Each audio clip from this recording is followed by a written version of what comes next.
Olá, eu sou Ana Blatnik e vocês são muito bem-vindos a este canal a acompanhar essa leitura do livro E se não fosse assim, como seria? Nesta obra, o autor Antônio Carlos organizou relatos de desencarnados que lamentam o si de atos equivocados. São histórias de atitudes que tiveram consequências e que após o retorno, aqueles que as cometeram lastimaram e pensaram: e se?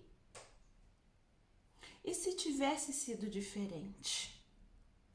E não conseguem a resposta para como seria. Muitos pensam: e se? E se? E se não tivesse casado? E se tivesse estudado? E se tivesse ido morar em outro lugar? Etc. Neste livro não estão narrativas, e sim são relatos diferentes, como o de Joana, que fez uma escolha para proteger o filho, Ivonete, que permitiu corrupção, Benedito, que trocou bebês recém-nascidos, Jonas, que não teve coragem de assumir que acreditava na reencarnação. Vocês, leitores e ouvintes, com certeza gostarão muito de ler essa história ou essas histórias de vida. E por essas leituras se sentirão incentivados a fazer escolhas certas com sabedoria e amor, para não terem o si e se, para incomodar e, assim agindo, fazerem parte um dia da turma do ainda bem. Então vocês entenderam? Eu vou ler para vocês histórias do livro Espírita, do autor Antônio Carlos, sobre as pessoas após desencarnarem, porque na doutrina espírita eles não acreditam na morte, eles acreditam apenas na mudança de plano, mudança de esfera. E as pessoas que desencarnam, elas acabam por levar consigo uma culpa muito grande, porque elas pensam: e se? E se fosse feito diferente? E se eu tivesse feito diferente? E isso, gente, acontece conosco também no dia a dia, não é verdade? Várias pessoas, acredito que todo ser humano tem certas ocasiões na vida, certos arrependimentos e acabam por fazer coisas que após fazê-las acabam se arrependendo e se perguntam: e se? Mas enquanto a vida, neste plano físico, podemos consertar. Mas e quando não há tempo de consertar um erro? Porque muitos acreditam que quando você morre, acabou tudo. Mas será que é assim? Será? Porque tudo o que conhecemos na nossa existência, tudo é eterno, nada morre. Porque tudo se transforma, não é verdade? Desde uma planta que murcha, acaba secando, depois ela entra ali, se mistura com a terra e acaba virando pó, e o pó, por exemplo, a comida para um animal, e assim vai, é um ciclo, e nós estamos inclusos nesse círculo.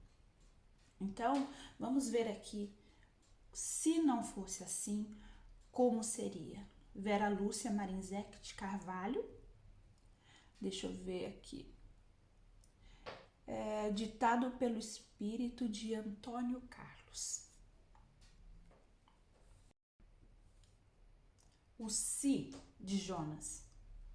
Jonas foi discreto nos vários encontros que tivemos. Não o vi dar palpites, às vezes sorria, outras se emocionava com os relatos. Era muito educado, cumprimentava e se despedia. Depois de um encontro, ele pediu para conversar comigo em particular. Antônio Carlos, tenho aqui uma dissertação. É minha história de vida. Se quiser ler e achar interessante, escreva. Sentamo-nos num banco do jardim e li o que ele escrevera. Interessante, comentei. Você não quer ditar a médium? Preferiria que você o fizesse. Irei fazê-lo com certeza. Posso pedir para acrescentar mais fatos? Sim, Faça como achar melhor, Jonas concordou. Conversamos. Acertei o que achei que deveria, fiz as perguntas que costumo fazer e no final agradeci. E aqui estou com seus escritos e fui eu quem ditou a médium. Vamos começar. Chamei-me, nesta última encarnação, Jonas, filho e neto de pastores. Fui criado para ser também um líder religioso, pastor que arrebanha as ovelhas do Senhor. Estudei desde pequeno a Bíblia. Foi uma alegria familiar e minha quando me tornei pastor.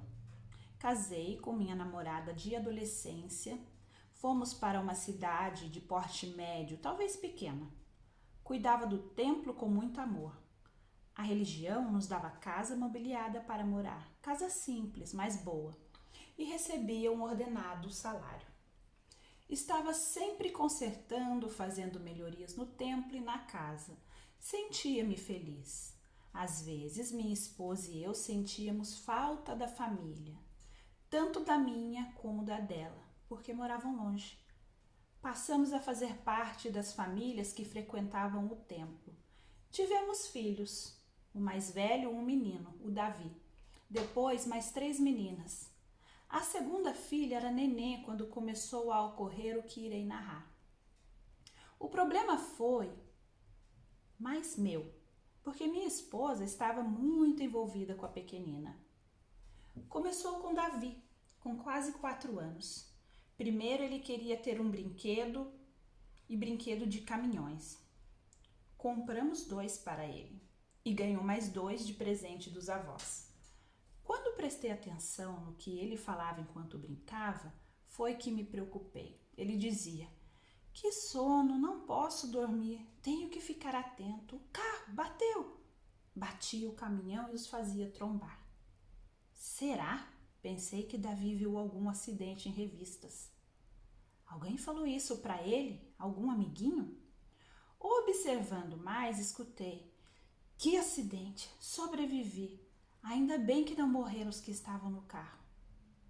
Entrei na conversa dele e me surpreendi mais. "Quando eu era grande, morri no caminhão." "Como?" indaguei.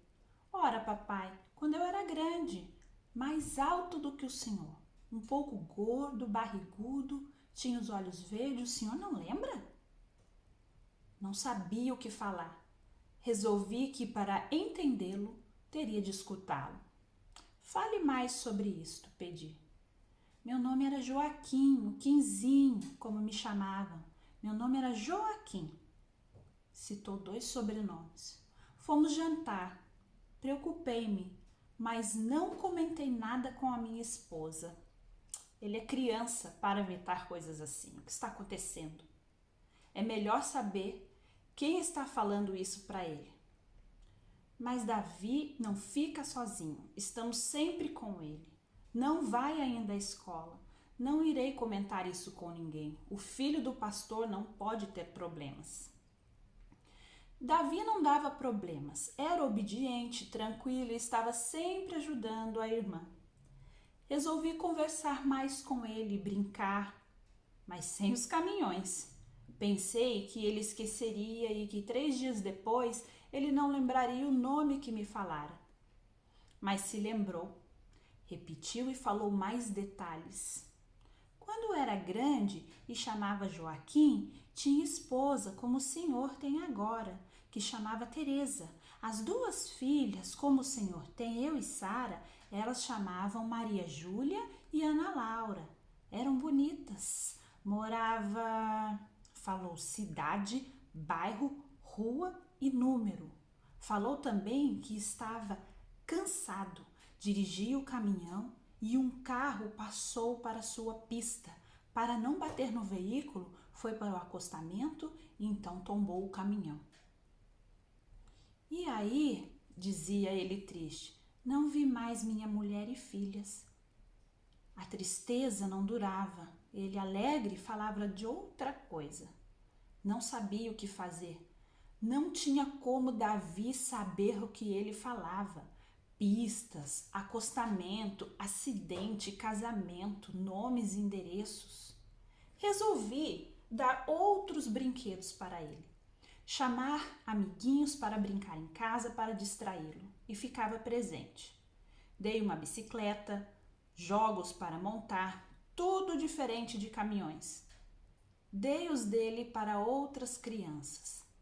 Minha esposa comentou que escutara Davi falar do acidente e de quando ele era grande. Para não preocupá-la, afirmei que Davi deveria ter visto ou alguém deveria ter dito para ele sobre algum acidente de caminhão. E que não era quando ele fora grande, era quando ele fosse grande. Fui à biblioteca municipal atrás de livros. Peguei alguns de psicologia. Procurei e nada encontrei que me fizesse entender. Pedi para Davi falar somente comigo de quando ele era grande. Ele obedeceu. E se falava, não mudava os nomes, endereço, nada. Pedia para esquecer aquela história que ele escutara e para não repeti-la. Passei a mudar de assunto, distraí-lo todas as vezes que repetia. Fui chamado pelo bispo para um planejamento e o evento seria na cidade que Davi afirmava que morara. Ficaria 4 dias, fui sozinho, teria reuniões somente 3 horas por dia e à tarde. Ficamos muitos pastores hospedados num hotel. No segundo dia, saí bem cedo. Perguntei e na cidade havia o bairro que meu filho citava. Peguei um táxi, dei o nome da rua. Estava cada vez mais aflito. O taxista conhecia a rua. O número que o senhor procura é do quarteirão da frente, informou o taxista. Pare aqui na esquina, por favor, pedi. Olhei. Na esquina havia uma padaria. Davi falava que era um bar. Estava tremendo. Entrei, pedi um café e comentei com a moça que me atendeu. Aqui era um bar? Era sim, explicou a moça gentilmente. Havia um bar aqui, anteriormente, mas fazem 4 anos que meu patrão comprou e fez a padaria.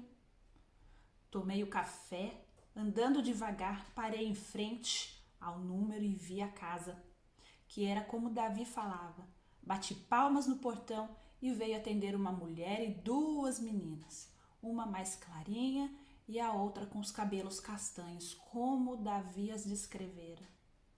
Aqui mora Joaquim? Era meu marido, informou a mulher. As 3, ela e as meninas, me olharam curiosas. O que o senhor quer com ele? Perguntou a mulher. Inventei. Não poderia contar a verdade. E mentira era algo que abominava. Joaquim era chofer de caminhão? Sim. A senhora foi lacônica. Posso conversar com ele? Ele faleceu há 6 anos. A mulher sussurrou.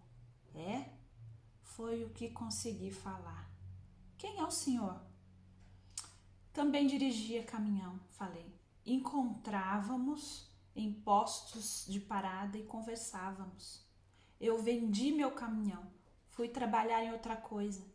Quinzinho que me contou que morava aqui. Como vinha a trabalho a esta cidade, pensei em revê-lo. Como ele morreu?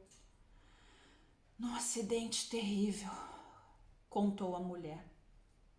Era noite, ele estava certo. Penso que cansado. Quinzinho estava sempre querendo retornar para casa. Um carro com uma família, pai, mãe e 4 filhos, passou para a pista dele. E para não bater o carro, Quinzinho jogou o caminhão para o acostamento, que virou e ele faleceu na hora. Foi muito triste. A senhora é a Teresa? Perguntei, querendo que ela negasse. E você, mais clarinha, é a Maria Júlia e você é a Ana Laura? Somos, sim, senhor. Nossa, papai conversava mesmo com o senhor. Admirou-se Maria Júlia. Sinto muito a morte de Quinzinho. Consegui dizer. Como estão fazendo sem ele? Como estão vivendo? A casa é nossa. Eu costuro para fora, recebo a pensão. O senhor não quer entrar, tomar um café? Será que Quinzinho falou do senhor para nós? Como se chama? Eu preferi não dizer meu nome e me despedi. Tenho que ir, foi um prazer conhecê-las, até logo. Andei rápido por uns 3 quarteirões. Eu estava atordoado. Como era possível? Vi um ponto de táxi, entrei no carro e voltei ao hotel. Esforcei-me para não pensar e prestar atenção à reunião. À noite pensei muito. Estudara diversos conceitos de muitas religiões, tanto as antigas como as atuais, e algumas acreditavam em reencarnações. E me foi ensinado que isso era um absurdo. Tinha uma vida apenas, nascíamos e morríamos, uma vez somente. Senti vontade naquele momento de saber mais, entender. No outro dia, cedo, fui à biblioteca municipal. Tive de esperar para abrir. Perguntei para a bibliotecária onde poderia encontrar livros sobre reencarnação. Ela, atenciosa, me deu uma enciclopédia. Esta já tinha lido. Ela viu pela minha expressão que não era o que procurava. Então me deu um livro do escritor Allan Kardec. Ela procurou pelo índice e abriu para mim o capítulo 4 do livro O Evangelho segundo o Espiritismo, item 4, Ressurreição e Encarnação. Li todo o capítulo, depois reli devagar o item 4. Entreguei o livro para ela e perguntei: onde posso encontrar este livro para comprar? Ela me explicou e me deu o endereço de uma praça onde havia uma banca. Agradeci. Fui para lá e comprei 4 livros deste autor: o Evangelho segundo o Espiritismo, o Livro dos Espíritos, o Livro dos Médiuns e a Gênese. Levei-os bem embrulhados para o quarto. Ainda bem, pensei. Ainda bem que estou no quarto sozinho. Abri novamente o livro, o Evangelho segundo o Espiritismo, na parte que a moça mostrara para mim. Peguei minha Bíblia e reli. De Mateus, capítulo 17, versículos de 10 a 13, e Marcos, capítulo 18, versículos de 10 a 12. Meditei sobre aquela passagem que lera e voltei ao livro de Kardec. João Batista era Elias. O corpo de João Batista não podia ser de Elias, pois João tinha sido visto criança e seus pais eram conhecidos. João podia ser, pois, Elias reencarnado, mas não ressuscitado. Procurei também João, capítulo 3, versículos de 1 a 12, sobre a explicação de Jesus a Nicodemos e as explicações de Allan Kardec. Entendi que tinha muita coerência. Também procurei em Jó, capítulo 14, versículos de 10 a 14. Quando o homem está morto, vive sempre, findando-se os dias da minha existência terrestre, esperarei, porque a ela voltarei novamente. Não conseguia explicar o que estava sentindo. Parecia que tudo o que lia não me era totalmente desconhecido.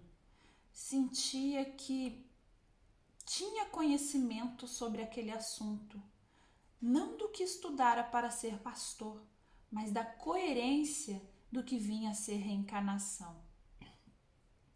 Escondi os livros na mala, almocei, fui à reunião e me esforcei para agir normalmente.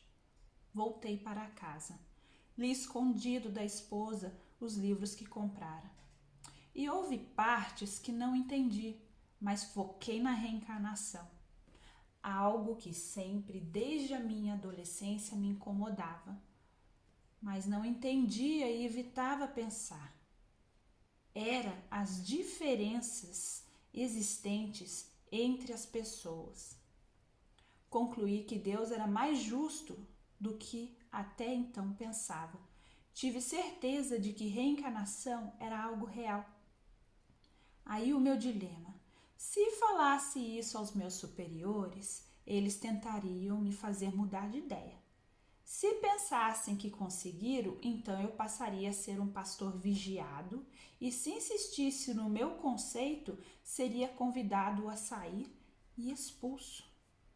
Surgiriam os problemas, daria um grande desgosto à família, aos meus pais e principalmente ao meu genitor, que se orgulhava de ser eu, pastor. A esposa talvez se aborrecesse. Ela me amava, iria com certeza sofrer. Era muito religiosa. Com sinceridade, o que mais pensava era: estudara, mas não tinha diploma, a não ser do 2º grau. Não tinha profissão, apenas entendia e pouco de consertos de casa. Tinha instrução, mas não diploma. Não poderia nem lecionar. Como sustentaria minha família? Teria de pagar aluguel e morar na periferia, numa casa pequena. Com certeza as famílias da esposa e minha não nos ajudariam. Não tive coragem. Queimei depois de ler os livros de Allan Kardec. E continuei pastor. Não comentei com ninguém. Evitava de Davi falar de suas lembranças, prestava muita atenção nele, brincava de jogos com ele, brinquedos totalmente diferentes. Se ele contasse algo sobre suas lembranças, eu carinhosamente repetia de 2 a 3 vezes: filhote, você ouviu isso de Mariazinha, uma senhora que fizera faxinas em casa e que depois foi embora da cidade. É uma história que deve esquecer, nada disso é verdade. Deu certo, Davi não falou mais. E eu pensei que ele esquecera, mas eu não esqueci. Nunca fiz sermão das passagens que li no capítulo sobre reencarnação do livro de Kardec, em que citava que Jesus explicara, e bem, que havia reencarnação. Penso que, sincero, por não bajular superiores, não fui promovido e continuei pastor. Mudei numa coisa depois que li aqueles livros. Passei a fazer o bem, fui caridoso, passei a ajudar a todos. Primeiro, os frequentadores do meu templo, vizinhos e família. Atencioso, escutava os problemas e tentava ajudar. Tivemos depois mais uma filha, a 4ª. Eles cresceram. Davi foi estudar, cursar uma universidade em outra cidade. Não quis ser pastor. As filhas também estudaram. Davi formou-se e arrumou um emprego. Continuou morando na cidade em que estudou. Uma vez em que veio nos visitar, ele fez de tudo para ficar comigo sozinho. Percebi que ele queria me contar algo. Olhei-o com carinho e ele, sem rodeios, desabafou. Papai, me perdoe. Eu vou lhe dar um grande desgosto. Perdoe-me. Assustei-me, Davi continuou. Tornei-me espírita, papai. Lembro que quando criança eu falava de minha outra vida, reencarnação. Recordo-me que o Senhor fez de tudo para eu não falar e para que esquecesse. Porém, não esqueci. Todas aquelas lembranças ficaram como que dormindo na minha mente. Quando fui estudar fora, as lembranças vieram nítidas. Fui à cidade que recordava e lá vi o túmulo em que fui enterrado. Conversei com Teresa, a mulher que foi esposa de Joaquim. Vi as 2 filhas. Disse que estava fazendo um trabalho de pesquisa da universidade, com as famílias em que o chefe falecera em acidente e como estavam depois de anos. Recordei-me de tudo. Restou entender. Uma colega me levou a um centro espírita, me emprestou livros para ler. Encontrei-me na doutrina espírita. Papai, continuou Davi após uma pausa, eu não somente me recordei dessa minha reencarnação, em que fui caminhoneiro, como de outra, em que fui condenado pela Inquisição. Fui um padre que, juntamente com outro, foi condenado e desencarnamos depois de termos sofrido tortura e de ficarmos presos. recebemos comidas envenenadas. Papai, o outro companheiro meu com quem vi barbaridades e fomos contra era o senhor. Davi chorou. Ele de fato pensava que estava me dando um grande desgosto. Eu o abracei. Filho, tenho pensado e concluí que Deus nos quer unidos, pois todos somos seus filhos. Que escolher a religião que nos faz melhor é amá-lo mais. Ficamos abraçados em silêncio, depois pedi: não comente isto com mais ninguém. Sua mãe não compreenderia, suas irmãs espalhariam, e não é bom fofocar que o filho do pastor é espírita. Pode confiar, papai, não falarei a mais ninguém. Aqui irei aos cultos e para todos continuo seguindo a religião da família. Os filhos se casaram, desencarnei, cuidando da horta. Senti uma dor no peito e, por infarto, meu coração parou. Fui socorrido e fiquei numa parte de um posto de socorro onde se agrupam os que seguiram a minha religião. Com carinho e cuidado, foi-me explicado que a morte era um pouco diferente do que pensávamos. Fui socorrido porque fiz por merecer. Depois que li os livros de Kardec, me tornei caridoso. Logo quis participar do convívio de outros. Saí do núcleo para aprender e trabalhar. Minha esposa teve de desocupar a casa que morávamos para outro pastor morar. Senti, pois nada deixei para ela, nenhuma casa. Ela passou a ficar 3 meses na casa de cada filha. Meu filho Davi, de fato, é espírita, dá palestras e seu tema preferido é a reencarnação. Orienta pessoas, trabalha na assistência social. Ele não é médium, mas costuma ir a trabalhos de orientação a desencarnados e a família. Mãe e irmã não sabem. Arrependo-me muito e penso, se assim não fosse, como teria sido?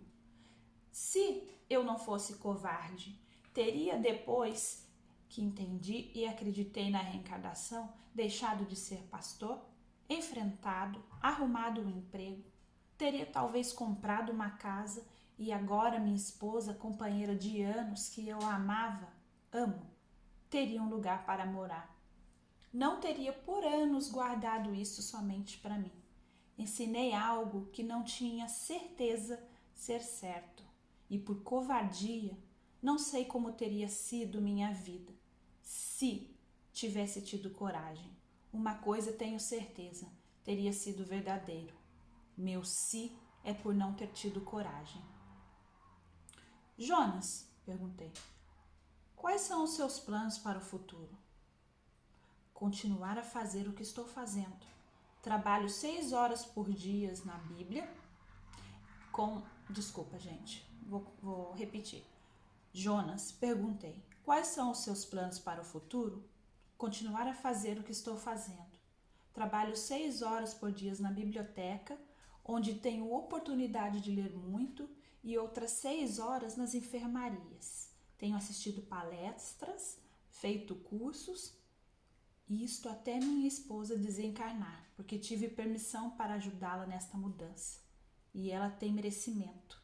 Quando ela estiver adaptada, irei estudar numa colônia de estudo. A reencarnação está em seus planos? Quis saber. Por enquanto, não. Você sabe o porquê de Davi ter se recordado com facilidade e com detalhes da sua encarnação anterior até a outra? Joaquim, respondeu Jonas, deixou uma carta para mim aqui no plano espiritual, que escreveu antes de reencarnar e receber o nome de Davi. Penso que ele confiou que eu seria corajoso, mas se não fosse, ao ler, entenderia. Deixou o escrito num departamento que tem em muitas colônias e que quando chega o tempo certo, ele é entregue. Joaquim escreveu que quando nós dois desencarnamos pelo envenenamento, viemos para este país, trabalhamos por muito tempo no plano espiritual e reencarnamos, eu como Jonas e ele como Joaquim, como caminhoneiro. Não se recordou do passado, tinha somente cisma de ser envenenado. Mas isso não foi um problema para ele.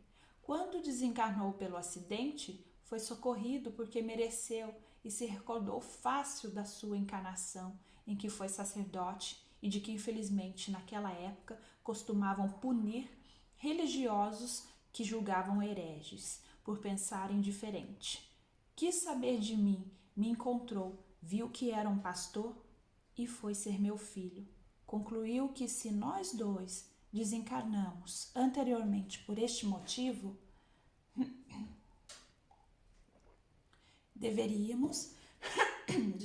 deveríamos ter outra oportunidade de provar para pessoas, ou pelo menos tentar, que a reencarnação é um fato. Obteve permissão e reencarnou. Chorei muito quando li a carta. Entendi que Davi, por ter voltado a reencarnar logo, a recordação foi mais fácil. E ele o fez também porque se preparou para isto com permissão e ajuda de espírito orientadores. Eu me acovardei, ele não. Sente que o se poderá te incomodar ainda? Fiz a última pergunta. Ter vindo nestes encontros me fez muito bem, Jonas suspirou. Percebi que o se de remorso por ter feito ato errado é bem pior, mas o se irá me incomodar sim. Se tivesse tido coragem, não teria sido assim. Mas como teria sido? Não tem como saber. Uma coisa é certa, não teria o se para me incomodar e talvez estivesse na turma do ainda bem. A explicação agora é de Antônio Carlos. Jonas deu uma explicação do porquê de Davi ter recordado de sua encarnação anterior com detalhes. O esquecimento é uma graça para que realmente tenhamos um novo começo. Muitas pessoas se recordam espontaneamente, normalmente tem motivos para isso e quase sempre, quando isto ocorre, orientadores as ajudam. Lembranças com tantos detalhes são mais raras. Estes que se recordam espontaneamente quase sempre estiveram pouco tempo no plano espiritual, desencarnaram e reencarnaram em seguida. Sei de muitas pessoas que realmente não tiveram coragem para tomar certas atitudes durante sua existência encarnada. Numa das reuniões, uma moça afirmou que não teve coragem para se afastar de amigos que agiam errado e que num assalto que fizeram foi baleada e desencanou. Outra senhora que não teve coragem de se separar do marido e viveu oprimida, revoltada e consequentemente infeliz. Não se separou porque ele era rico e, apesar das traições e maus tratos, vivia bem financeiramente. Também sei de religiosos que, por não acreditarem em dogmas que não entendiam, por irem contra seus raciocínios, tornaram-se ateus e não tiveram coragem para se desligar, causando muito mal para os seguidores da religião, do qual eles deveriam ser líderes espirituais. Ah, como estes se são doloridos. O erro é grande e a reação também. Outros religiosos procuram respostas, encontram, afastaram-se para seguir o que passaram a entender. Outros, embora fossem bons, fizeram o bem, mas como Jonas não tiveram coragem de assumir o que descobriram. Religiosos que foram, são médios e veem, ouvem desencarnados. Entende que não são demônios, mas espíritos de pessoas, só que não tiveram coragem e lamentaram-se. E é isso, pessoal. Isso foi um capítulo do livro Se Não Fosse Assim Como Seria. Espero que vocês tenham gostado. Até a próxima leitura. Tchau!